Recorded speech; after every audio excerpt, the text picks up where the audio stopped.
এযোৰ হৈছে পিয়ৰ টছৰ খুবেই ধুনীয়া যোৰা এযোৰ পিয়ৰ হোৱাইট টছৰ খুব ধুনীয়াকৈ কৰা হৈছে আৰু মাজৰ বুটাবোৰ হ'ব সৰু সৰু বিন্দি বুটা একেবাৰে ধুনীয়াকৈ কৰা হৈছে এই কাপোৰযোৰ এখন হ'ব মেখেলাখন আৰু সাইড পাৰি থাকিব এনেকৈ একিটা হ'ব সাইড পাৰি এই কাপোৰযোৰ ল'ব পাৰিব 6375 रुपीसত ধুনীয়াকৈ ৰেডি কৰি পাব আৰু এযোৰ হৈছে খুবেই ধুনীয়া পিয়ৰ হোৱাইট টছৰ যোৰা ইয়াতে স্কাই ব্লু আৰু ৰয়েল ব্লু কালাৰ ধুনীয়াকৈ বুটাবোৰ কৰা হৈছে দুটা কালাৰত এখন হ'ব মেখেলাখন আৰু চাদৰখন হ'ব এখন আৰু সাইড পাৰি কিটা হ'ব এইকিটা এই কাপোৰযোৰ ল'ব পাৰিব 6375 रुपीस লগতে ধুনীয়াকৈ ৰেডি কৰি পাব এযোৰ হৈছে পিয়ৰ হোৱাইট টছত খুব ধুনীয়াকৈ কৰা হৈছে আৰু মাজৰ বুটাবোৰ থাকিব এনেকৈ থাকিব মাজৰ বুটাবোৰ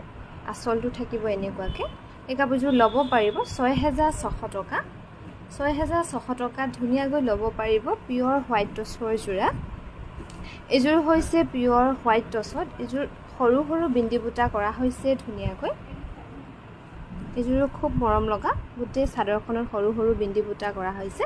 মেখেলাখন হ'ব এখন এই কাপোৰযোৰ ল'ব পাৰিব 6600 रुपीस লগতে ধুনীয়াকৈ ৰেডি টুৱে হৈ আছে